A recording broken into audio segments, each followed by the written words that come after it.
আপনাদের নতুন একটা গল্প শোনায় আজকে। জানেন আপনারা আমাদের আহবাব যাকে মানবতার ফেরিওয়ালা বলে, নতুন একটা কাহিনী শোনায় আজকে। আমাদের আমিরে জামাত চরমনার পিসাই হুজুরের মাদ্রাসায় গেছে, দুপুরের খানা খেয়েছে।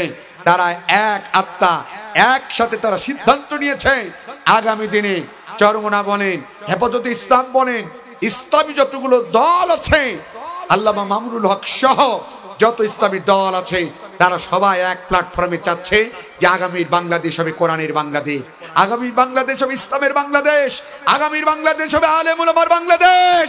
এইগুলো থেকে নাস্তিকরা সহ্য না করতে পারে পাগলার মতন করে তারা ভুলভাল বকা শুরু করে দিয়েছে। কথা বলে ঠিক তবে ঠিক, এই বলে জাতিকে আর দূরে রাখা যাবে। আগামী ইনশাআল্লাহ ঐক্য হবে ইনশাআল্লাহ। ওয়াতাসিমু বিহাবলিল্লাহি জামিয়া, আমরা একতাবদ্ধ হয়ে আল্লাহর রুজুকে শক্ত করে ধরার জন্য, ও আরশে আজিমের মালিক আল্লাহ, আমরা চাই এই যে তাবলীগ জামাত বলেন, চরমনা বলেন, হেফাজত ইসলাম বলেন, যত ইসলামী দল আছে, আমাদের মধ্যে থেকে ভেদাভেদ ভুলে যে আল্লাহ 90 থেকে 95% মুসলমানের দেশে আমরা যেন এই কোরআন দিয়ে যেন পৌরসী ইউনিয়ন চলে, কোরআন দিয়ে যেন পৌরসভা চলে, কোরআন দিয়ে যেন উপজেলা চলে, কোরআন দিয়ে যেন বাংলার পার্লামেন্ট চলে, এটা যেন দেখে যেতে পারি। কথা বলে ঠিক কিনা? আল্লাহ কবুল করুক, বলে না আমিন। আর একটু জোরে বলে না আমিন। কষ্ট হচ্ছে আপনাদের? তাহলে কোরআন কার কিতাব? জোরে বলেন, আল্লাহর কিতাব। তাহলে এই যে আমাদের রাহবাররা এই যে মেহনত করছে, এই যে যোগাযোগ করতেছে, তিনারাও যোগাযোগ করছে, এগুলো দিয়ে নতুন একটা দিগান্ত সূচনা উন্মোচন মনে হচ্ছে আগামী দিনে হবে ইনশাআল্লাহ। আর আপনারা তো অনেক সজাগ, ঠিক না বেটি? আপনারা কি আর কোনো টেন্ডারবাজিকে সমর্থন করবেন? কোনো চাঁদাবাজ, কোনো দেশদ্রোহী, কোনো জনগণের সম্পদ লুণ্ঠনকারী কাউকে কি চান? যারা এইগুলো করবে না আমরা তাদের পক্ষে, ঠিক কিনা? আমরা কোনো ব্যক্তি, কোনো দলকে কষ্ট দেব না যারা সমাজে ভালো কাজ করবে, ধর্ষণ করবে না, খুন করবে না, চাঁদাবাজি করবে না, জনগণের সম্পদ লুণ্ঠন করবে না, জনগণের জান আর মালের সম্পদের ইজ্জত রক্ষণাবেক্ষণের জন্য নিজেদের মেধা, যোগ্যতা, প্রজ্ঞা, সাংগঠনিকভাবে যারা এইগুলোকে নিয়ন্ত্রণ করবে আমরা তাদেরকে স্যালুট দেবো, ঠিক না? আল্লাহ কবুল করুক, বলে না আমি। এবার আসুন, এই কোরআনুল কারিমের আলোচনা যারা শুনতে এসেছেন, দুটি কথা না বললেই নয়। কোরআন কেন শুনবেন, এই কোরআন কেন দুনিয়াতে পাঠাইছে, এগুলো জানা দরকার আছে না? আজকে আমাদের দেশে অনেকেই মনে করে এই কোরআন কেন আল্লাহ তাআলা দুনিয়াতে পাঠিয়েছে পেকুয়াবাসী আগে জানা দরকার। আমাদের দেশে অনেকেই মনে করে কোরআন নাজিল হয়েছে চুমা খাওয়ার জন্য, কেউ মনে করে কোরআন নাজিল হয়েছে ঝাড়ফুঁকের জন্য, আবার কেউ মনে করে কোরআন নাজিল হয়েছে তাবিজের কিতাবের জন্য। এখানে কিন্তু আমার থেকে বড় বড় আলেম বসে আছে যাদের জুতা পাওয়ার যোগ্যতাও আমার নেই। আমার আল্লাহ বলছে, বান্দা না না না, আমি কোরআনটাকে চুমা খাওয়ার জন্য পাঠাই নাই, ঝাড়ফুঁকের জন্য পাঠাই নাই, তাবিজের কিতাবের জন্য পাঠাই নাই। আমি আল্লাহ পাক রব্বুল আলামিন এই 30 পারা কোরআনুল কারীমকে দুনিয়ার মধ্যে প্রেরণ করেছি। দলিল দিলেন সূরাতুল ইব্রাহিমের 1 নম্বর আয়াতের মধ্যে। আল্লাহ বললেন, আমি এই দুনিয়ার মধ্যে কোরআনটাকে দুনিয়ার মধ্যে প্রেরণ করেছি মিনাজ জুলুমাতি ইলান নূর, অন্ধকার থেকে জাহিলিয়াতের পথ থেকে মানুষগুলোকে আলোর পথ দেখানোর জন্য। সুবহানাল্লাহ বলবেন না? কথা কার? এটা কি আমার কথা? বলেন না কেন, কার কথা? আল্লাহ তাআলার কথা। তিনি বললেন, আমি এই দুনিয়ার মধ্যে এই কোরআনুল কারীমকে প্রেরণ করেছি চুমা খাওয়ার জন্য নয়, ঝাড়ফুঁকের জন্য নয়, তাবিজের কিতাবের জন্য নয়। তিনি কোরআন নাজিল করেছে কিসের জন্য? একটু জোরে বলেন না কেন, কিসের জন্য? মিনাজ জুলুমাতি ইলান নূর। সূরা ইব্রাহিম দলিল আপনারা নিয়ে যান। কোন সূরা? এই জোরে বলেন না কেন, কোন সূরা? সূরাতুল ইব্রাহিমের 1 নম্বর আয়াত। আল্লাহ স্পষ্ট ভাষায় জানাই দিলেন, মিনাজ জুলুমাতি ইলান নূর, আমি এই পৃথিবীতে কোরআন নামক কিতাব প্রেরণ করেছি অন্ধকার থেকে, জাহিলিয়াতের পথ থেকে, মূর্খতার পথ থেকে ইহদিনাস সিরাতাল মুস্তাকিম, মানুষগুলোকে আলোর পথ দেখানোর জন্য। বলেন সুবহানাল্লাহ। কথা কার? জোরে বলেন। এখন অনেকে বলতে পারেন, হুজুর সেই অন্ধকারের পথগুলোকে একটু বলে দিলে ভালো হয়। জানা দরকার আছে না নাই? অন্ধকারের পথ হচ্ছে শিরকিয়াতের পথ। কিসের পথ? আমাদের দেশে শিরকিয়াত ছিল কি ছিল না? কয়দিন মনে হলো বাংলাদেশে হিন্দুদের থেকে মুসলমানেরা পূজায় বেশি ব্যস্ত হয়ে গেল। হিন্দুরা তো 12 মাসে তারা ঠাকুর তৈরি করে, আর আমরা এমন একটা দেশে বাস করি, ইচ্ছা হোক আর অনিচ্ছাকৃত হোক, মোড়ে মোড়ে ঠাকুরের ছবি দেখা যেত।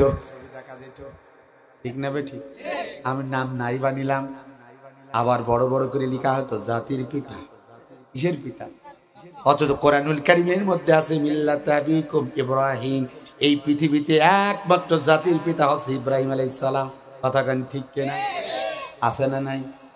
যে দেশের মানুষ 3 বেলা ভালো খাবার খেতে পারে না, এখনো শহরগুলোতে গেলে দেখি খাদ্যনি কুত্তার সাথে মানুষগুলো কাড়াকুড়ি করে। যেই দেশে এখনো পর্যন্ত মানুষ খাদ্য নিয়ে কুত্তার সাথে কাড়াকুড়ি করে, যে দেশে এখনো মায়েরা খাদ্যের অভাবে নিজের সতীত্ব বিলিয়ে দেয়, সেই দেশের লক্ষ লক্ষ কোটি কোটি টাকা খরচ করে বাংলার মোড়ে মোড়ে প্রবেশদ্বারগুলোতে আমরা ঠাকুরের ছবি দেখতাম, মূর্তি তৈরি করত। কথা বলেন ঠিক কি না? সম্পূর্ণ হারাম এইগুলো। মানুষ আমরা এমন একটা জাহেল, কোটি কোটি টাকা, এখানে লক্ষ লক্ষ নাই, কোটি কোটি টাকা লুণ্ঠন হয়েছে। দেশের জন্য অবদান আছে, আমরা তাদেরকে স্মরণ করি।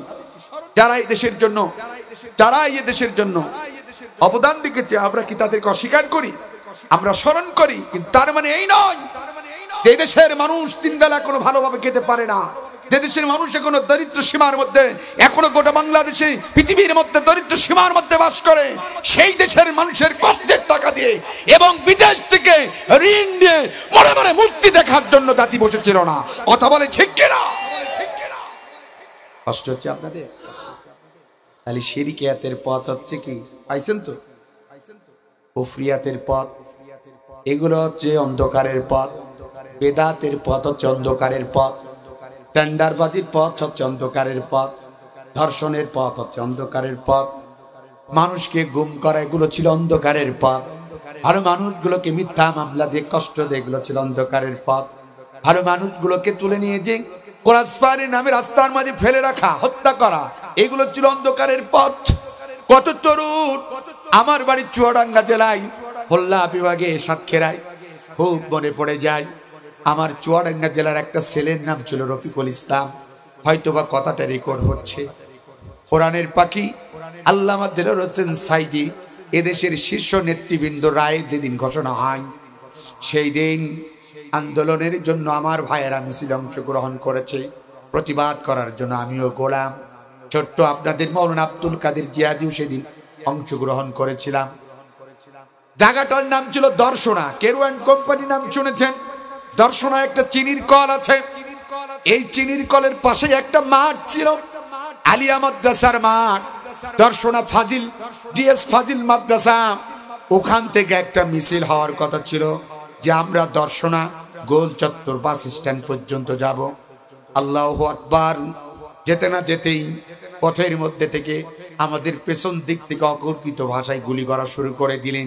শুধু গুলি করেই ক্ষান্ত নয়, আমাদের একজন তরুতাজা যুবক, চুয়াডাঙ্গা সরকারি কলেজের মেধাবী ছাত্র, অর্থনীতি বিভাগে পড়াশোনা করতো আমার একজন ভাই, তার নাম ছিল রফিকুল ইসলাম, তাকে গুলি করে জায়গায় তাকে হত্যা করা হয়েছিল।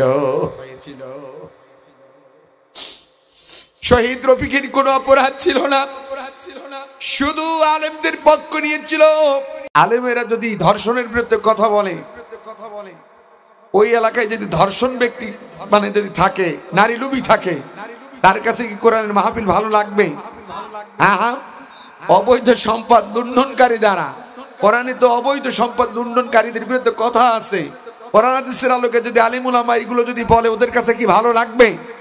যার কারণে এই বিগত সরকারের আমলে 16.5 বছর এ জাতির শ্রেষ্ঠ সন্তানদেরকে হক কথা বলতে দেওয়া হতো না, এবং যারা বলতে চাইতো তাদের কণ্ঠকে স্তব্ধ করার ষড়যন্ত্র করা হতো।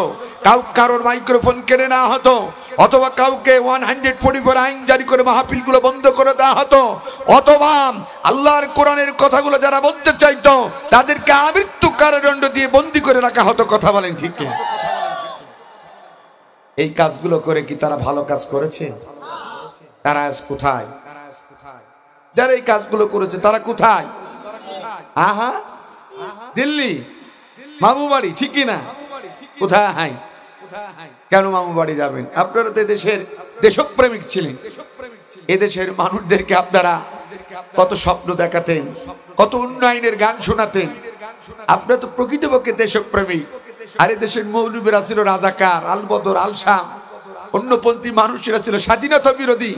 আমাদেরকে দেশের মানুষের কাছে জঙ্গিবাদ, যত রকম নোংরা শব্দ চয়ন করা হয়েছে, আমাদের তো যা করার দরকার তাই করেছেন। কিন্তু আপনারা তো ভালো মানুষ, আপনারা তো খারাপ মানুষ। তারপরেও তো আমরা 17.5 বছর হাজারো জুলুম নির্যাতন সহ্য করে এই বাংলাদেশে আমরা ছিলাম।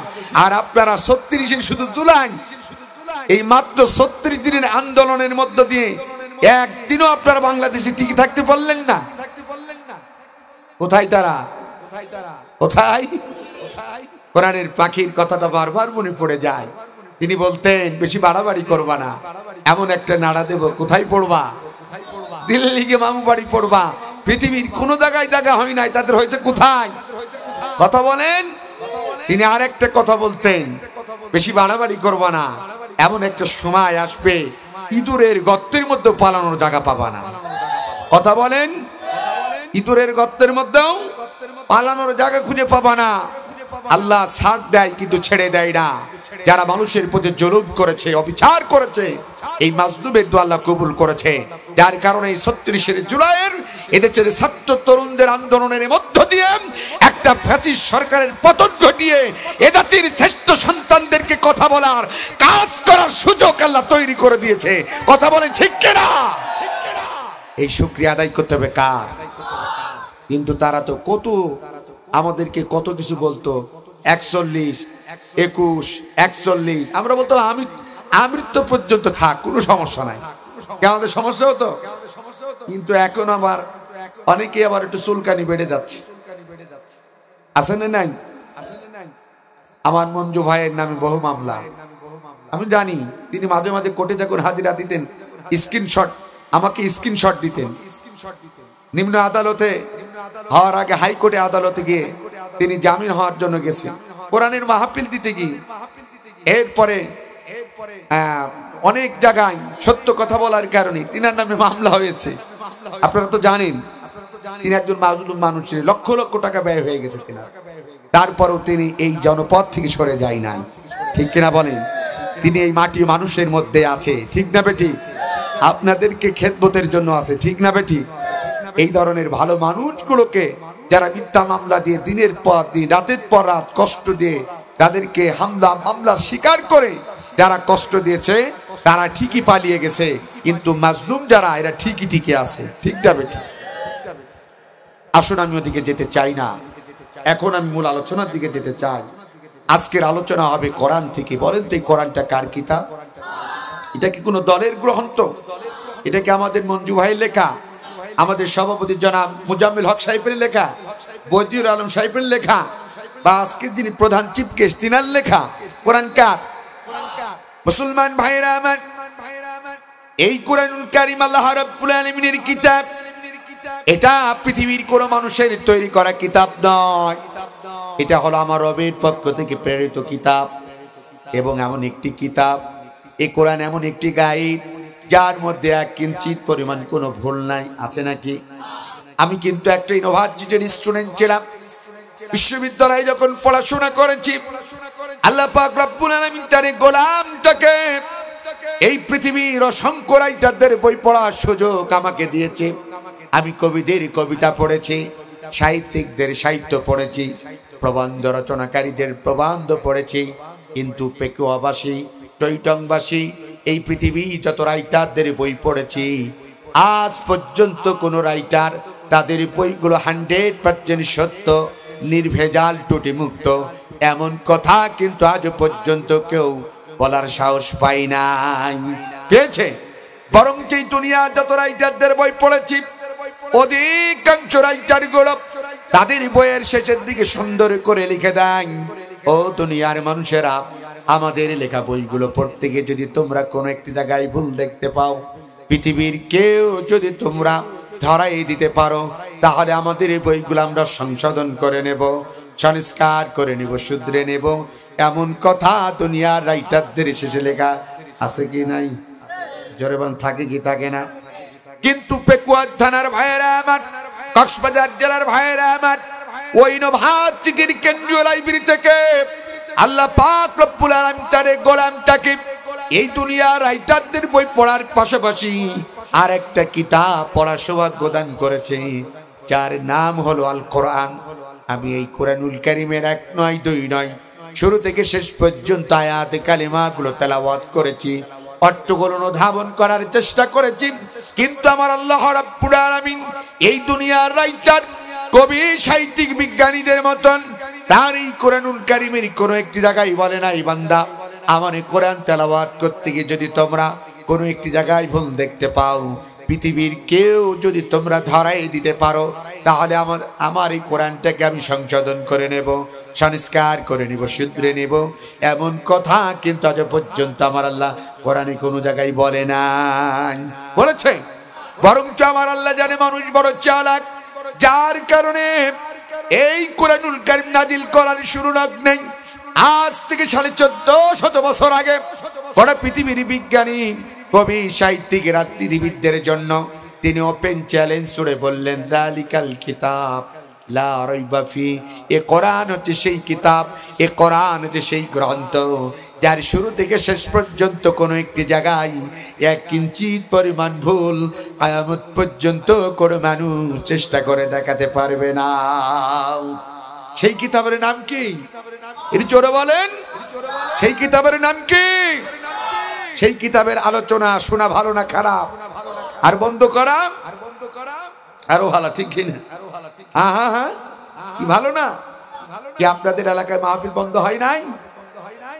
পরাক্রান্ত হৃদয় নাচ কতটা বলতে, আজ আমাদের বুকের মধ্যে রক্তের খরচতা বয়ে যায়। একটা সময় আমরা কাউকে কিছু বলতে পারি নাই, কিন্তু পাঞ্জেরি রাত পোহাবার কত দেরি, এ জাতি আর কতকাল ঘুমিয়ে থাকবে?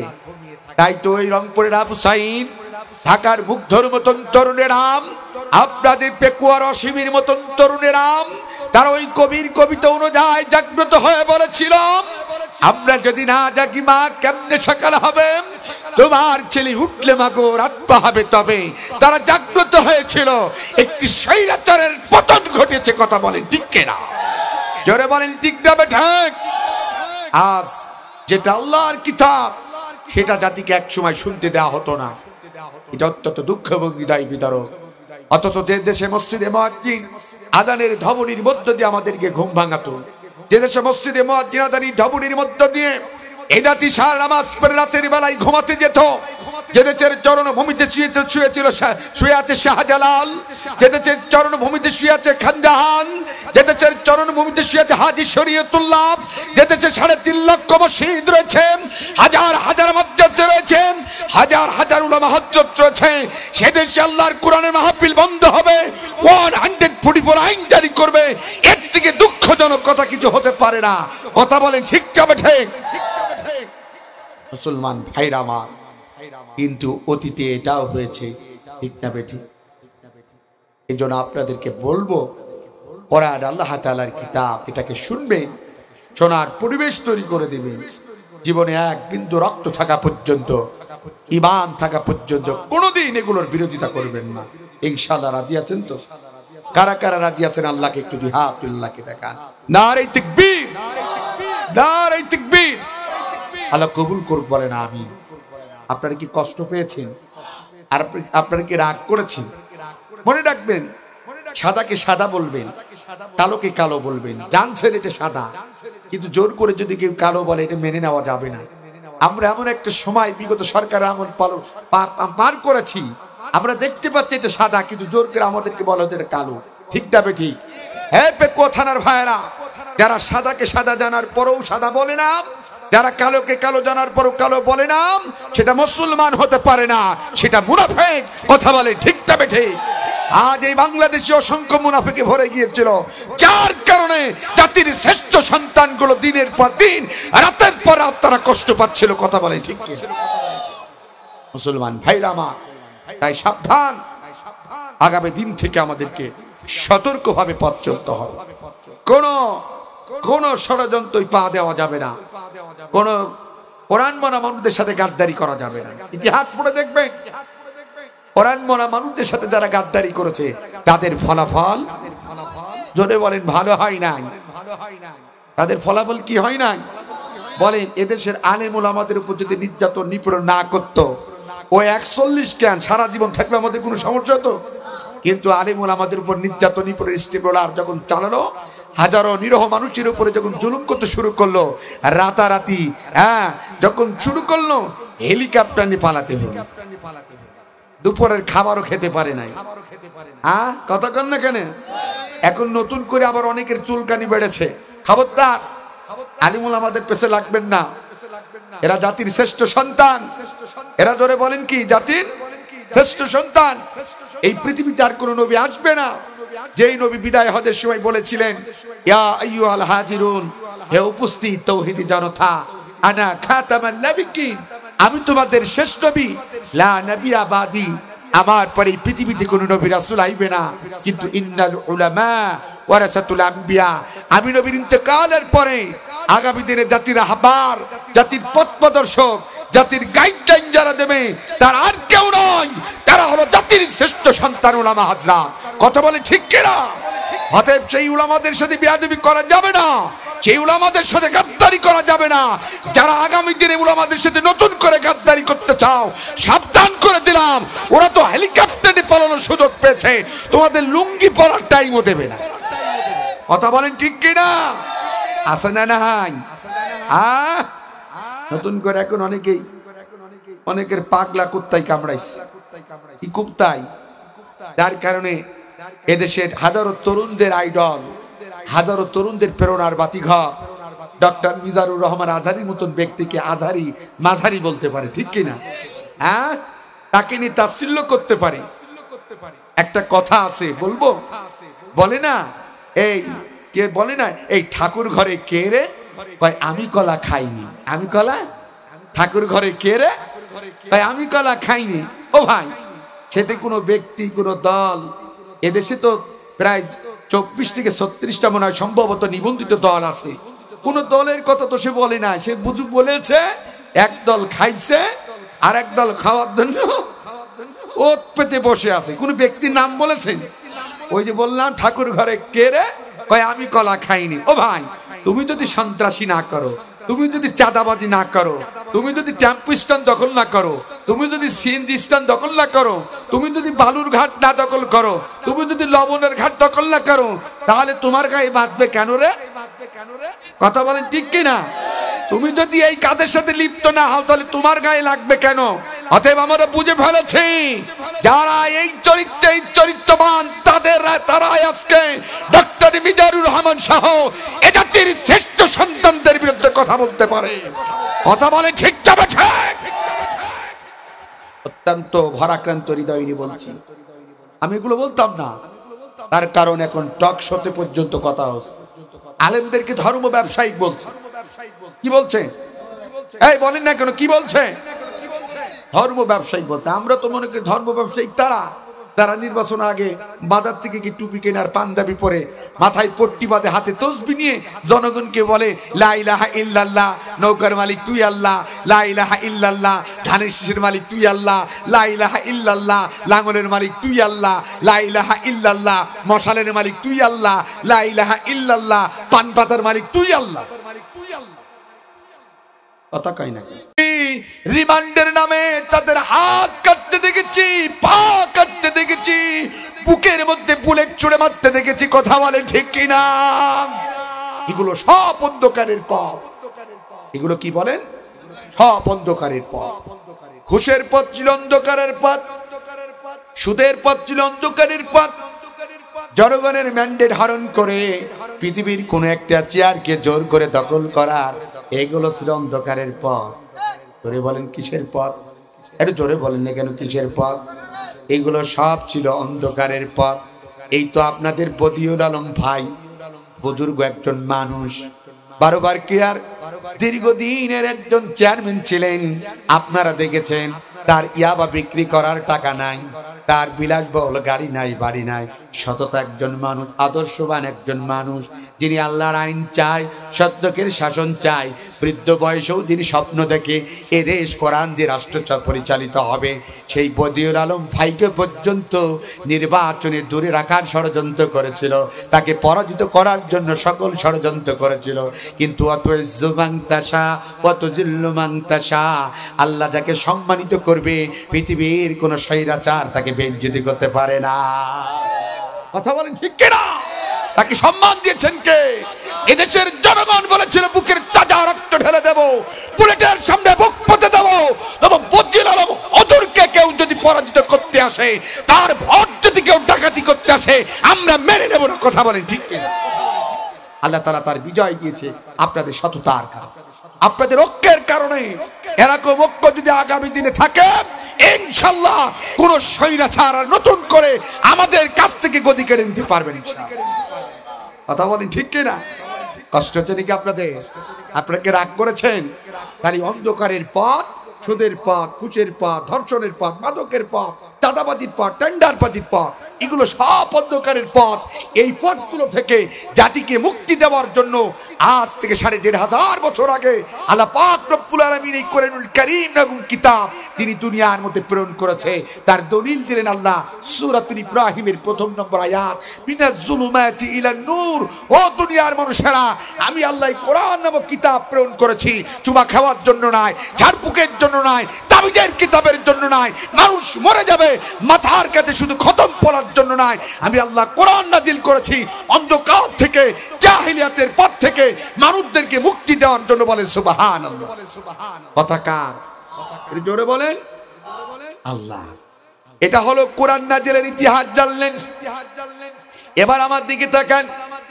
এই কোরআনের বিধান মানলে মানুষের লাভ হয় না ক্ষতি হয়? সওয়াব হয় না গুনাহ হয়? আমার আল্লাহ কি বলে দেখেন, আমার কথা নাই। আমার আল্লাহ রাব্বুল আলামিন বলছেন, ও দুনিয়ার মানুষেরা, আমি আল্লাহ পাক রব্বুল আলামিন যেই ৩০ পারা কোরআনুল কারীমকে দুনিয়ার মধ্যে প্রেরণ করেছি, বান্দা আমার এই কোরআনের বিধান যদি তুমি ব্যক্তিগত জীবনে, পারিবারিক জীবনে, সামাজিক জীবনে, রাজনৈতিক জীবনে, আন্তর্জাতিক পরিমণ্ডলে যদি আমার এই কোরআনের বিধান যদি তোমরা মেনে নাও, তোমাদের কি লাভ হবে তোমরা শুনে যাও। আল্লাহ রাব্বুল আলামিন লাভের কথাটা বললেন, পেকুয়াবাজি শুনে যান। সূরাতুল বাকারার ৩৮ নম্বর আয়াতের মধ্যে আল্লাহ কোরআনের বিধান মানার কারণে কি লাভ হবে আমার দিকে তাকান। আল্লাহ রাব্বুল আলামিন, যত দুনিয়ার মানুষেরা এই কোরআনের বিধান যদি তোমরা মেনে নাও তোমাদের কি লাভ হবে তোমরা শুনে যাও। আল্লাহ বলছেন, ফামান তাবিয়া হুদায়া ফালা খাউফুন আলাইহিম ওয়ালা হুম ইয়াহজানুন। আল্লাহু আকবার বলেন। আল্লাহ রাব্বুল আলামিন, যত দুনিয়ার মানুষেরা আমি আল্লাহ পাক রব্বুল আলামিন যে ৩০ পারা কোরআনুল কারীমকে পৃথিবীর মধ্যে প্রেরণ করেছি, বান্দা আমার এই কোরআনের বিধান যদি তোমরা মেনে নাও, দুনিয়ার মধ্যে তোমাদের কোনো টেনশন থাকবে না, কোনো চিন্তা থাকবে না। তোমরা চিন্তা মুক্ত, টেনশন মুক্ত সমাজের মধ্যে বাস করবা। সুবহানাল্লাহ বলবেন না? একটু জোরে বলেন না কেন সুবহানাল্লাহ?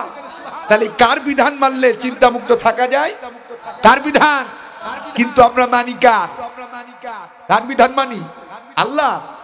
এখন তো আমরা শান্তিগুদি কেউ অ্যারিস্টটলের মতাদর্শে, আমরা শান্তিগুদি কেউ লেনিনের আদর্শে, আমরা শান্তিগুদি কেউ প্লেটোর মতাদর্শে, আমরা শান্তিগুদি কারোর বাবার আদর্শে, আমরা শান্তিগুদি কারোর স্বামীর আদর্শে, আমরা শান্তিগুদি করে মানুষের তৈরি করা আইনের মধ্যে কথা বলেন ঠিক কিনা? কিন্তু কক্সবাজার জেলার পেকুয়া থানার ভাইয়েরা এই পৃথিবীতে অ্যারিস্টটল বলেন, প্লেটো বলেন, কার্ল মার্কস বলেন, আর লেনিন বলেন, আর কারোর বাবা বলেন, আর কারোর স্বামী বলেন, আর কোন মানুষের তৈরি করা আইন বলেন, আর কোন চেতনা বলেন, এইগুলো দিয়ে কিয়ামত পর্যন্ত কোনদিন শান্তি পাওয়া যাবে? কথা কার? আমার। আজকে সভাপতি সাহেবের কথা কার বলেন? দলিল হলো সূরাতুল বাকারার ৩৮ নম্বর আয়াত। আল্লাহ বলছেন, বান্দা পৃথিবীতে যদি শান্তি পেতে চাও, সুখী হতে চাও, সুন্দর সমাজ, সুন্দর রাষ্ট্র এই জাতিকে যদি উপহার দিতে চাও, ফামান তাবিয়া হুদায়া ফালা খাউফুন আলাইহিম ওয়ালা হুম ইয়াহজানুন। বান্দা তাহলে আমি যে কোরআন নাজিল করেছি সেই কোরআনের বিধানটাকে তোমরা মেনে। কথা কার? এই জন্য দেশের ইসলামপন্থী মানুষেরা একটা স্লোগান দেয়, শুনেছেন আপনারা? সব সমস্যার সমাধান। অনেকে বলে না, বলেন না কেন সব সমস্যার সমাধান। এই স্লোগান শিখবেন কোনটি? দীর্ঘ 17.5 বছর ওই স্লোগান দিয়েছেন। নেতা কিছু গুটি বিক্রি করার টাকা পাইছে, আগামী দিনে এমপি হবে, নমিনেশন বঞ্চিত হয়েছে, এখন রাজপথে স্লোগান দিচ্ছে। নেতা বলছে কেন্দ্রের দৃষ্টি আনার জন্য বিরিয়ানির প্যাকেট দিলাম আর 1000 টাকার নোট দিলাম, কালকে টইটং নাই, পেকুয়ার বাজার দখল করবি। আর স্লোগান দেবে কি স্লোগান? জালো জালো আগুন জালো, অবগুজনার গদিতে আগুন জ্বালাও একসাথে। 17.5 বছর এই হয়েছে। আর নাই স্লোগান দিয়েছে কি স্লোগান? আগামী দিনে চেয়ারম্যান এমপি ভোটে দাঁড়াবে, কিছু গুটি বিক্রি করা অবৈধ টাকা ইনকাম করেছে। এখন আগামী দিনে কর্মীদের কথায় শোন, 1 প্যাকেট বিরিয়ানি দিলাম, খাসির গোস্ত দিতাও, আর 1000 টাকার নোট দিলাম, কালকে গিয়েছে ওই পেকুয়ার বাজারে কিছু মিছিল করবি। কি মিছিল? অবক ভাইয়ের চরিত্র ফুলের মতন পবিত্র, দেখা যায় নামাজ পড়ার অনেক একটু গাঁজা খায় সাধক। কথা কন লেখা আছে না নাই? 17.5 বছর এই হয়েছে। কথা কন না? ঠিক না বেটেন? ভালো স্লোগান তো শেখেন নাই। স্লোগান এখন ভালো স্লোগান শিখবেন। কি স্লোগান? সব সমস্যার সমাধান দিতে পারে আল কোরআন। আল্লাহর আইন চাই, সৎ লোকের শাসন চাই। সুন্দর সুন্দর স্লোগান শিখ। ওই মিথ্যা বানোয়াটি স্লোগান আর আমরা দিতে চাই না। যেই স্লোগানের মধ্যে দুনিয়াতে কল্যাণ, পরকালেও কল্যাণ, আমরা সেই স্লোগান শেখার চেষ্টা করব ইনশাআল্লাহ। কষ্ট পেলেন নাকি আপনারা? রাগ করলেন? একটু দরুদ শরীফ পড়েন। আল্লাহুম্মা। এই লাইটটা কার? এটা বন্ধ করতে হবে। এই লাইটটা বন্ধ করো। এটা জোরে বলেন আল্লাহুম্মা সাইয়্যিদিনা মাওলানা মুহাম্মদ ওয়ালা আলি সাইয়্যিদিনা। আপনারা যে স্টাইলে দুরূদ শরীফ পড়ছেন মনে হচ্ছে বুবু আবার আসবে। হ্যাঁ, আপনারা কি ঝিমিয়ে গেছেন?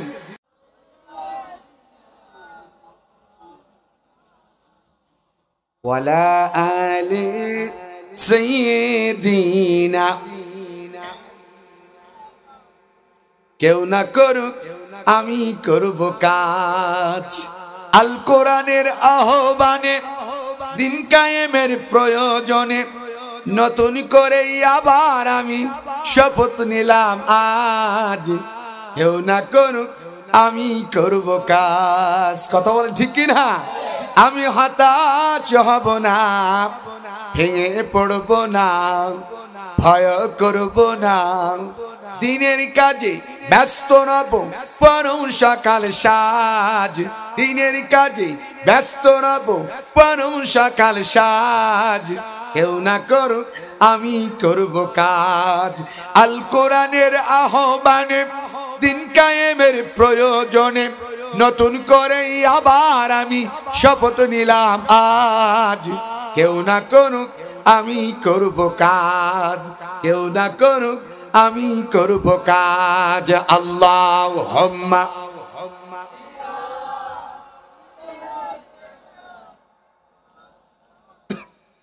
ওয়ালা আলি সাইয়্যিদিনা। সবাই বলেন সাল্লাল্লাহু। তাহলে এই পৃথিবীতে শান্তি পেতে হলে কার বিধান মানতে হবে? দলিল হলো কোরআন, সূরাতুল বাকারার 38 নম্বর আয়াত। এটা আমার কথা না, এটা কোরআনের কথা। ফামান তাবিয়া হুদায়া ফালা খাউফুন আলাইহিম ওয়ালা হুম ইয়াহজানুন। আল্লাহ বলছে বান্দা পৃথিবীতে শান্তি পেতে হলে, সুখী হতে হলে কার বিধান মানবা? জোরে বলেন কার? আমরা কোন তাগুদের আইন মানতে চাই না। রাজি আছেন তো ইনশাআল্লাহ? এখন আল্লাহর বিধান থাকলে এদেশে শান্তি বাড়তো না কমতো? আহা, জোরে বলেন। আচ্ছা মনে করেন আজকে যদি বাংলাদেশে কোরআনের আইন থাকতো। কিসের আইন? কোরআনের আইন যদি থাকতো, চোর মনে করেন চুরি করেছে, কি করেছে? মনে করেন পেকুয়ার একজন চোর ধরা পড়েছে, তার বিচার হবে কোরআন দিয়ে। কি দিয়ে? এখন তাকে ধরে নিয়ে গেছে মনে করেন ঢাকায়। বাংলাদেশের পার্লামেন্টে আইন আছে যে কেউ যদি চুরি করে তার হাত কেটে দাও। যদি চোরের বিধান ওয়াসারিকু ওয়াসারিকাতু, এই আছে না নাই? কোরআনে আছে না নাই? যে চোর ছেলে হোক এবং মেয়ে হোক তার কি করে দাও? হাত কেটে দাও। নবীজির জামানায় একটা ঘটনা ঘটেছিল। বনি মাকজুম গোত্রের একটা মেয়ে, তিনি চুরি করেছিলেন। কি করেছিলেন বলেন? চুরি করেছিলেন। আল্লাহ নবী বিশ্বনবী সাল্লাল্লাহু আলাইহি ওয়াসাল্লাম যেহেতু কোরআন দিয়ে রাষ্ট্র পরিচালনা করতেন, তিনি তার আদালতে ওই মেয়েটির বিচার হলো, প্রমাণিত হলো যে এই মেয়েটি খুব সম্ভ্রান্ত পরিবারের, টাকাওয়ালা, বংশীয়ওয়ালা, বনি মাকজুম গোত্রের মেয়ে, মদিনার সম্ভ্রান্ত পরিবারের মেয়ে। নবী করিম সাল্লাল্লাহু আলাইহি ওয়াসাল্লাম ঘোষণা করলেন যে এই মেয়েটি যেহেতু চুরি করেছে সাব্যস্ত, তার হাত কেটে দাও। কি করে দাও? সাহাবা আজমাইনদের মধ্যে গুনগুন আওয়াজ শুরু হয়ে গেল যে মেয়েটি যেহেতু টাকাওয়ালা, সম্ভ্রান্ত পরিবারের, খুব এলিট পারসন, এর যদি হাত কেটে দেওয়া হয় আমাদের সমস্যা হতে পারে, প্রবলেম হতে পারে। এই জন্য কিছু সংখ্যক সাহাবী চিন্তা করলেন নবীজির কাছে গিয়ে যদি এতটুকু বলা যেত যে তার হাত কাটা বাদ দিয়ে যদি হালকা কোনো শাস্তি দিয়ে বিচার কার্যটা করা যেত, আমাদের জন্য ভালো হতো, কল্যাণ হতো। কিন্তু কেউ নবীজির সামনে সাহস করে যেতে পারে না। কি করা যায়? সাহাবীরা চিন্তা করলেন নবীজির একজন বিশ্বস্ত খুব কাছের সাহাবী ছিলেন, তার নাম ছিল উসামা ইবনে জায়েদ। কি নাম বললাম? উসামা ইবনে জায়েদ রাদিয়াল্লাহু তাআলা। সাহাবীরা, নবীজির কিছু সাহাবী উসামার কাছে গেলেন, উসামা ইবনে জায়েদের কাছে কি বললেন? ওসামা, আল্লাহ নবী তো তোমাকে খুব ভালোবাসে, মহব্বত করে, সিনিয়র করে, তুমি আমাদের প্রতিনিধিত্ব করার জন্য গিয়ে রাসূলকে বলো না এই বনি মাকজুম গোত্রের মেয়ে চুরি করেছে, ফাতেমা মাকজুমিয়া, হাত কাটা বাদ রেখে যেন কোনো হালকা একটা শাস্তি দিয়ে তার বিচার কার্যটা করে। ওসামা ইবনে জায়েদ রাদিয়াল্লাহু তাআলা সাথীদের কথা অনুযায়ী বিশ্ব নবীর কাছে চলে গেলেন। নবীজির কাছে যখন গেলেন, আল্লাহর নবী তাকে দেখা মাত্রই সালাম বিনিময় করলেন। নবীজির একটা বৈশিষ্ট্য ছিল, আল্লাহর নবী তার আগে কেউ কখনো সালাম দিতে পারতেন না। সুবহানাল্লাহ বলবেন না? নবীজি সালাম দিলেন, এরপরে ডাক দিয়ে বললেন, ওসামা কোনো কথা বলবা নাকি? ওসামা ইবনে জায়েদ বললেন, ইয়া রাসূলুল্লাহ, ইয়া হাবিবাল্লাহ, আমি একটা কথা বলার জন্য আপনার কাছে এসেছি। নবীজির আর একটা বৈশিষ্ট্য ছিল, যখন আল্লাহ নবী কারোর সাথে কথা বলতেন, সে যদি ছোট বালকও যদি হতো, কেউ যদি তার সাথে কথা বলতে আসতেন, যতক্ষণ না পর্যন্ত তার কথা বলা না শেষ হতো, আল্লাহ নবী তার সিনা মোবারক, তার মুখ তার কাছ থেকে ফেরায় নিতেন না। সুবহানাল্লাহ বলেন। কি আদর্শ ছিল নবীর, কি আদর্শ ছিল! দেখেন নেতা কাকে বলা হয়, দেখেন যে নবীজি কি একটা ছোট্ট মানুষও যদি তার সাথে কথা বলতে চাইতেন, যদি কেউ যদি তার সাথে কথা বলতেন, তার কথা যতক্ষণ না শেষ হতো ততক্ষণ নবীজি সিনা ঘোরাতেন না, মুখটা ফিরিয়ে নিতেন না। সুবহানাল্লাহ বলবেন না? আর আমরা বাংলাদেশে এমন নেতা বানাই, যদি কর্মীরা একটু দুঃখের কথা, সুখের কথা বলার জন্য আসে, চামচার আগেই বাড়ির থেকে বলে, দূর থেকে বলে, এখন নাই, সরো, কতক্ষণ আসনে নাই। চামচাদের ঠেলাই নেতার কাছে ভিড়া যায় না। আমরা আগামী দিনে ওই নেতা দেখতে চাই না, যারা চামচা পোষে, যারা ক্যাডার পোষে, যাদের দরজা 24 ঘন্টা উন্মুক্ত থাকবে, যারা আল্লাহর আইন চায়, সত্যকের শাসন চায়, যারা ক্ষুধা এবং দারিদ্র্য মুক্ত ইনসাফ ভিত্তিক একটি সমাজ গঠন করতে চায়, যাদের কোনো এরকম চামচা নাই, বডিগার্ড নাই, 24 ঘন্টা তাদের জন্য দরজা উন্মুক্ত, আমরা সেই প্রতিনিধি দেখতে চাই। কথা বলেন ঠিক কিনা? জোরে বলেন ঠিক যাবে ঠিক? রাসূল করিম সাল্লাল্লাহু আলাইহি ওয়াসাল্লাম ওসামা ইবনে জায়েদ কি বললেন, ওসামা কোনো কথা বলবা নাকি?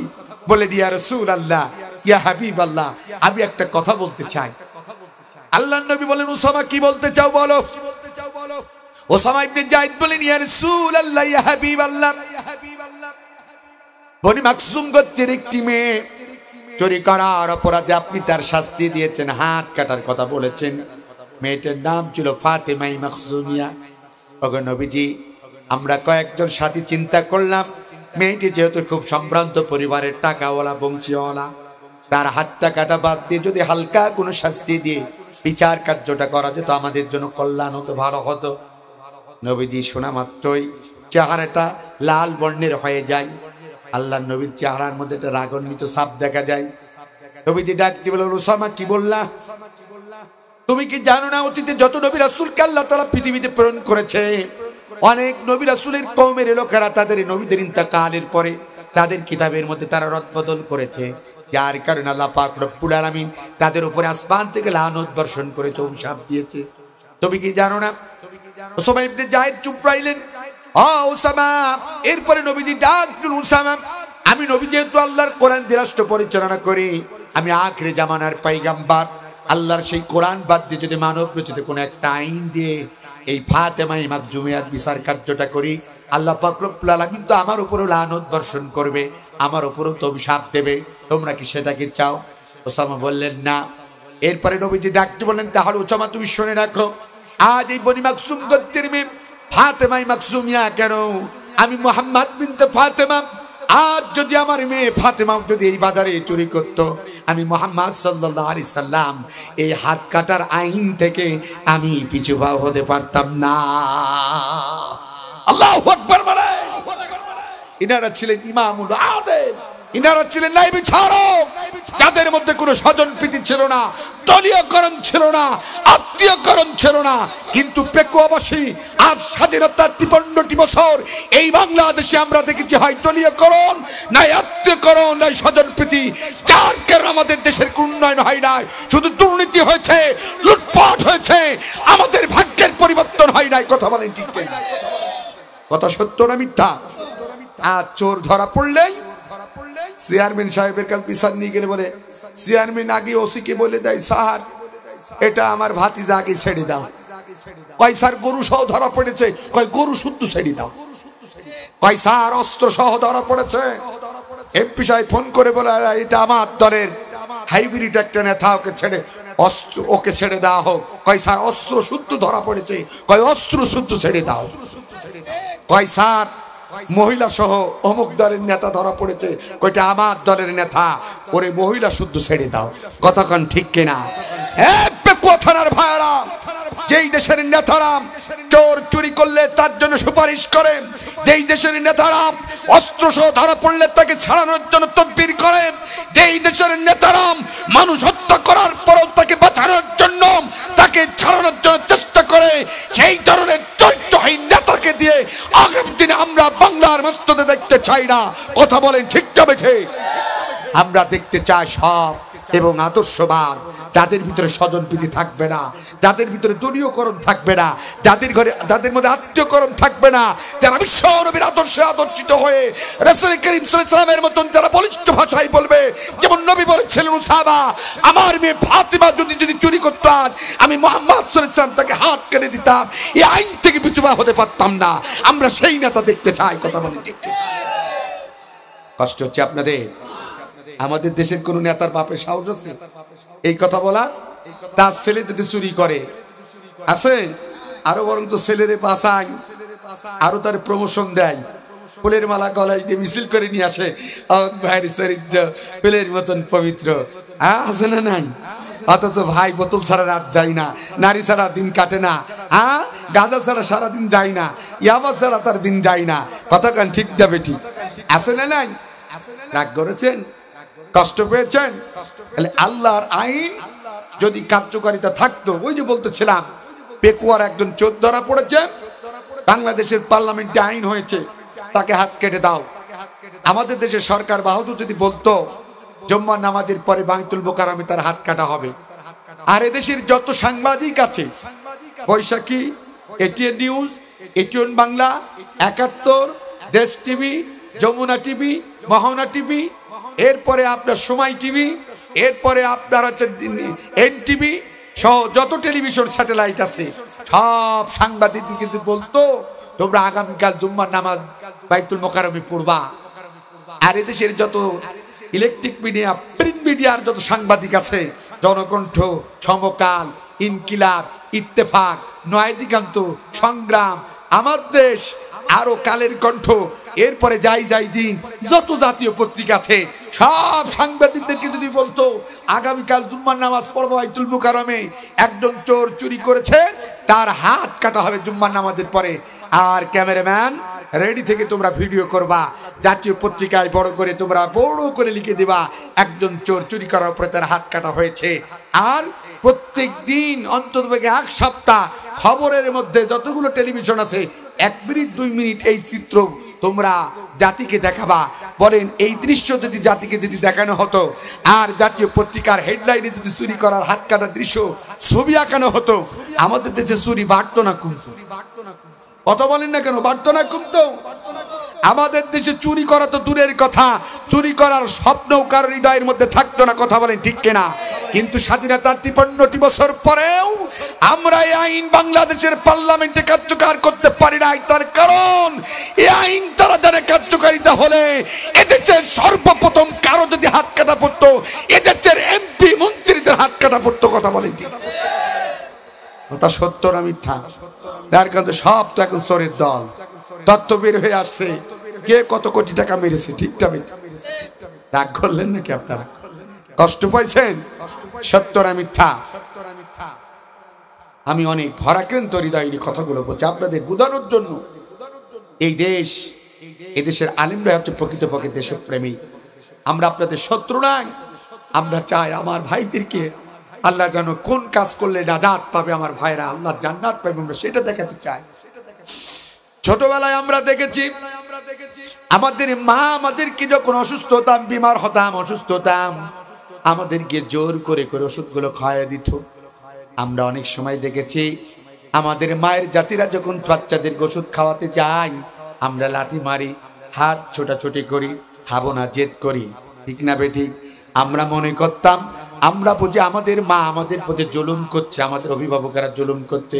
কিন্তু না না না, আজ আমরা যখন বড় হয়েছি বুঝতে পারি আমার মা আমাদের প্রতি জুলুম করতো না, আমাদের অভিভাবকেরা জুলুম করতো না। আমার মা আমাদেরকে এই ছোট্টবেলায় ওষুধ খাওয়াতে এই কারণেই যে আমরা যারা এই ওষুধটা খেতে পারলেই মা জানতো আমার কলিজার টুকরা সন্তান সুস্থভাবে ঘোরাফেরা করবে, হাঁটাচলা করবে, আমার ছেলে হাসবে, স্বাভাবিক অবস্থায় খেলাধুলা করবে। এই কারণেই মা জোর করে করে অসুস্থ অবস্থা আমাদের মুখের মতো ওষুধগুলো তুলে দিত। কথা বলেন ঠিক কিনা? ও পেকুয়া থানার মায়েরা, ঠিক এদেশের আলেমেরা আপনাদের শত্রু নয়, এদেশের আলেমেরা আপনাদের বন্ধু। তার কারণ আমরা জানি কোন কাজ করলে আল্লাহর জান্নাত পাওয়া যাবে, কোন কাজ করলে আল্লাহর জাহান্নাম।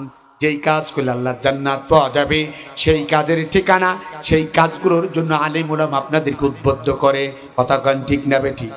আমরা কি কিনি ইয়াবা বিক্রি করার কথা বলি? মাহফিলে আমরা মদ বিক্রি করার কথা বলি? আমরা কি কোনো খারাপ কাজের কথা বলি? বলেন বলি? আমরা আপনাদেরকে ভালো কথা বলি, নামাজেরই কথা বলি, রোজার কথা বলি, হজেরই কথা বলি, অশ্লীল কাজ থেকে বিরত থাকার কথা বলি, সৎভাবে জীবন যাপনের কথা বলি, আল্লাহর কোরআন অনুযায়ী জীবনটাকে পরিচালনার কথা বলি। কথা কন ঠিক কিনা? তাহলে এইগুলো ভালো কথা না খারাপ কথা? কথা বলেন। রাগ করলেন নাকি আপনারা? কষ্ট পাইছেন? হ্যাঁ হ্যাঁ। তাহলে আমি যে কথা বলতেছিলাম, এই পৃথিবীতে কোরআনের বিধান যেখানে আছে সেখানে শান্তি পাওয়া যাবে। কি পাওয়া যাবে বলে? তাহলে এই আল্লাহর বিধান বাংলাদেশের পার্লামেন্টে আসুক এবং কোরআন দিয়ে রাষ্ট্র পরিচালনা হোক, এটা আমরা চাই তো ইনশাআল্লাহ। এই কাজ করতে গিয়ে যদি বুকের তাজা রক্ত ঢেলে দিতে হয়, আমরা কারা কারা প্রস্তুতি? হাত পেয়ে আল্লাহকে দেখান। নারায়ে তাকবীর, নারায়ে তাকবীর। আল কোরআনের আলো, আল হাদিসের আলো, নারায়ে তাকবীর। আল্লাহ কবুল করুক, বলেন আমিন। এবার আসুন, আমি যেই কথাটি বলতে চাই, আমার আজকের আলোচনার যে বিষয়টির উপস্থাপনা করতে চাই সেটা হলো মহাগ্রন্থ আল কোরআনুল কারীম সূরা আয-যারিয়াতের 56 নম্বর আয়াত। কত নম্বর আয়াত? এই আয়াতটা আপনাদের একটা কমন। এদিকে তাকান। আমরা তো মানুষ, আল্লাহ তাআলা এই আয়াতের মধ্যে দুইটা জাতির কথা বলেছেন। এদিকে তাকান, খুব সংক্ষিপ্ত, যেহেতু আমার পরে আমাদের শ্রদ্ধাভাজন স্যার অত্যন্ত জ্ঞান গর্বময় আলোচনা করেন। আমাদের হাজারো ছাত্রের উস্তাদ, বিশিষ্ট শিক্ষাবিদ ডক্টর বি.এ. মফিজুর রহমান আল আজহারি স্যার অলরেডি চলে এসেছেন, আলহামদুলিল্লাহ বলেন।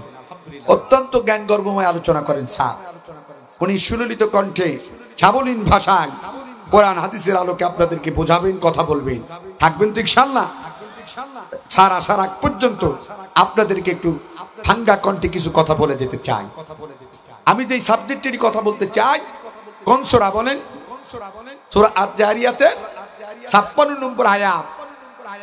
দেখেন তো আয়াতটা কমন কিনা। আল্লাহ রাব্বুল আলামিন বলছেন, আউযু বিল্লাহি মিনাশ শাইতানির রাজীম, বিসমিল্লাহির রহমানির রহিম, ওয়া মা খালাকতুল জিন্না ওয়াল ইনসা ইল্লা লিয়াবুদুন। আল্লাহ বলছেন আমি এই পৃথিবীতে, এদিকে তাকান, আল্লাহ বলছে আমি এই পৃথিবীতে দুইটা জাতি, দুইটা সম্প্রদায়, দুইটা গোত্রকে সিলেক্টেড করেছি, নির্বাচিত করেছি, মনোনীত করেছি শুধুমাত্র, কেবলমাত্র, একমাত্র আমি রবের ইবাদত, আমি রবের বন্দেগী, আমি রবের পাইরবি করার জন্য। একটু জোরে বলা যাবে না সুবহানাল্লাহ? কথা বললেন কে? কোথায় বললেন? কোরআনুল কারীমের মধ্যে। তাহলে আমরা তো মানব জাতি, এখন আমাদের ইবাদত করতে হবে কার? খুব সংক্ষিপ্ত বলেন, ইবাদত করতে হবে কার? এখন আল্লাহর ইবাদত করতে হবে কেন? তার তো একটা যুক্তি থাকা দরকার। কি থাকা দরকার, আছে না নাই? এদিকে তাকান, যেহেতু আপনারা বাঙালি, আমিও বাঙালি, বাঙালি যারা এরা নগদ উদাহরণ দিলে ভালো বোঝে। কি দিলে বলেন? বাঙালিরা কিসে বিশ্বাসী? নগদে বিশ্বাসী। আপনারা বিশ্বাসী কিনা জানি না, আমার এলাকায় আছে, নির্বাচন যখন আসে মদগর তারিখর গাঁজাখোর আর ইয়াবা করে এসে যেই বলে ও বদ্দা কেন আছো, বলার সাথে সাথে যখন 1000 টাকার একটা নোট বের করে দেয়, তখন দেখা যায় তার জন্য দিনের ভোট রাতে বাক্স লোড করে দেয়। দিনের ভোট কি করে বলেন না কেন? কি করে? রাতে বাক্স লোড করে দেয়। আছে না নাই? বাঙালি কিসে বিশ্বাসী? আমাদের দেশে আছে, আপনার এলাকায় আছে কিনা জানি না, এখানেও আছে, এখানেও আছে। ভাইরা আমার, আল্লাহর ইবাদত কেন করব? তাই নগদ উদাহরণ দিতে চাই। এদিকে তাকান, এই যে লাইট, একদম নগদ। বলেন তো লাইটটা তৈরি করেছেন কে? কেউ কি বলতে পারবেন? একজন মানুষ, তিনি একজন বিজ্ঞানী। কথাগুলো মাথার মধ্যে নিয়ে যান। তিনি একজন মানুষ, তিনি একজন বিজ্ঞানী। তাকে সৃষ্টি করেছেন কে বলেন? এই লাইট আবিষ্কারক যিনি, তার কিন্তু একটা উদ্দেশ্য ছিল অন্ধকারকে আলোকিত করা। অন্ধকারকে কি করা? আলোকিত করা। আমি যে মাইক্রোফোনে কথা বলছি, যিনি মাইক্রোফোন তৈরি করেছেন তিনি কিন্তু একজন মানুষ, তিনি একজন বিজ্ঞানী। তাকে সৃষ্টি করেছেন কে? তার একটা উদ্দেশ্য ছিল কি? এখানে আস্তে কথা বলবে, সাউন্ডটাকে অনেক দূরে ছড়িয়ে দেবে। কথা বলেন ঠিক কি? ও কক্সবাজার জেলার পেকুয়া থানার ভাইয়েরা, তাহলে একজন লাইট আবিষ্কারক, তিনি একজন মানুষ, তিনি একজন বিজ্ঞানী, যাকে সৃষ্টি করেছেন আমার আল্লাহ। তিনার তৈরি করা জিনিসের যদি লক্ষ্য উদ্দেশ্য থাকতে পারে অন্ধকারকে আলোকিত করা। মাইক্রোফোনে কথা বলছি, যিনি মাইক্রোফোন তৈরি করেছেন তিনি একজন মানুষ, তিনি একজন বিজ্ঞানী, তাকেও সৃষ্টি করেছেন আমার আল্লাহ, তার মেধা দিয়েছেন আমার আল্লাহ। এই মাইক্রোফোন আবিষ্কারকের যদি লক্ষ্য উদ্দেশ্য থাকতে পারে, যিনি আমাদের রব, যিনি আমাদের খালেক, যিনি আমাদের মালিক, যিনি আমাদেরকে এত সুন্দর হাত দিয়েছে যা পৃথিবীর কোনো ডাক্তার দিতে পারবে না, যিনি আমাদেরকে এত সুন্দর পা দিয়েছে যা পৃথিবীর কোনো ইঞ্জিনিয়ার দিতে পারবে না, যিনি আমাদেরকে এত সুন্দর চোখ দিয়েছে যা পৃথিবীর কোনো নেতা নেত্রী দিতে পারবে না। শুধু তাই নয়, এই পৃথিবীর মধ্যে যত মাখলুকাত আছে, সমস্ত মাখলুকাতের মধ্যে সৃষ্টির সেরা জীব হিসাবে যে রব্বি কারীম আমাকে আপনাকে এত সুন্দর করে তৈরি করলেন, আশরাফুল মাখলুকাত হিসাবে, সৃষ্টির সেরা জীব হিসাবে যিনি আমাদেরকে তৈরি করলেন, বলেন তো দেখি সে আল্লাহ পাক রব্বুল আলামিনের আমাদেরকে দুনিয়ার মধ্যে পাঠানোর মধ্যে কোনো উদ্দেশ্য থাকতে পারে কি পারে না? জোরে বলেন, পারে কি পারে না? নিশ্চয় থাকতে পারে মুসলমান। আমার আল্লাহর উদ্দেশ্য একটাই, ওয়ামা খালাকুতুল জিন্না ওয়াল ইনসা ইল্লা লিয়াবুদুন। আমার আল্লাহর উদ্দেশ্য একটাই, তার বান্দা, তার বান্দি তার ইবাদত করবে, তার বন্দেগী করবে, আর এর বিনিময়ে আল্লাহ পাক রব্বুল আলামিন তাদেরকে জান্নাত দান করবে। বলে না কারো সুবহানাল্লাহ? আল্লাহর ইবাদত করতে হবে কেন, তার একটু উদাহরণ আমরা জানতে পারলাম। ঠিক না বেটি? এদিকে তাকান, আপনারা কি ঘুমিয়ে গেছেন? এখন সেই আল্লাহর ইবাদত করতে হবে কেন জানলাম। ইবাদত গুলো কি চিনা দরকার আছে না নাই? ইবাদত কি চিনা দরকার আছে না নাই?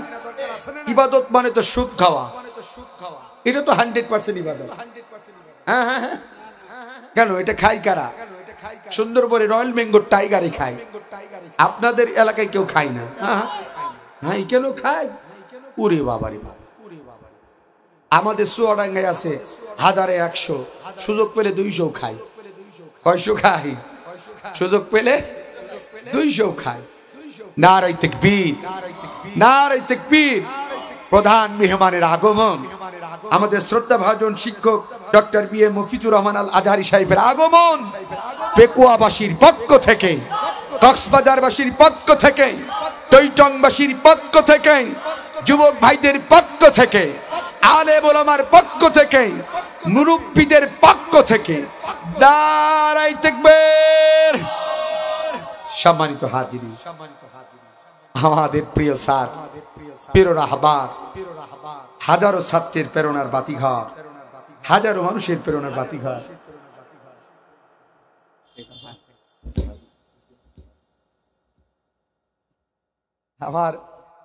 আমাদের স্যার, আমার সাথে ওনার সর্বপ্রথম পরিচয় হয়েছিল বরৈতলী একটা মাহফিলে। উনি এসেছিলেন, এম হাসিবুর রহমান এখন তো বাংলাদেশে অনেক দিকে মাহফিল করে বড় বড়। তিনি স্যারের অনুরোধে এম হাসিবুর রহমানকে একটু সুযোগ তৈরি করে দিয়েছিল। বরৈতলী স্যারের মনে আছে কিনা, একটা বাজারের পাশে একটা হাই স্কুল মাঠ। আমার শ্রদ্ধাভাজন স্যার, ওনার একজন প্রিয় ছাত্র আছে আবু সাইদ দিলফামারি, সেদিন মনে হয় ডোমারে বাড়ি। আমি তাদের বাসায় গিয়ে থাকি, আপনার কথা বলে। আল্লাহ তাআলা স্যারকে হায়াতে তৈয়বা দান করুক। আমি আর একটি কথা বলবো না, পরিশেষে এতটুকুই বলবো, আল্লাহ আমাদেরকে পাঠিয়েছে তার ইবাদত বন্দেগী করার জন্য। নামাজ, রোজা, হজ, যাকাত এগুলো যেরকম একটা ইবাদত, ইসলামী আন্দোলন করা এটাও একটা ইবাদত। এটা একামুদ্দিন, আকিমুদ্দিন, অর্থাৎ দিন প্রতিষ্ঠার কাজে অংশগ্রহণ করা, দিন প্রতিষ্ঠা করা, এটা একটা কাজ, ফরজ ইবাদত। কথা বলে ঠিক না? ঠিক কিনা? আপনারা এই কাজগুলো করবেন আগামীদের ইনশাআল্লাহ। কারোর চক্ষু রাগানো থেকে, কারোর হুমকি ধামকি থেকে এই পথ থেকে পিছু পা হবেন না, রাজি আছেন ইনশাআল্লাহ?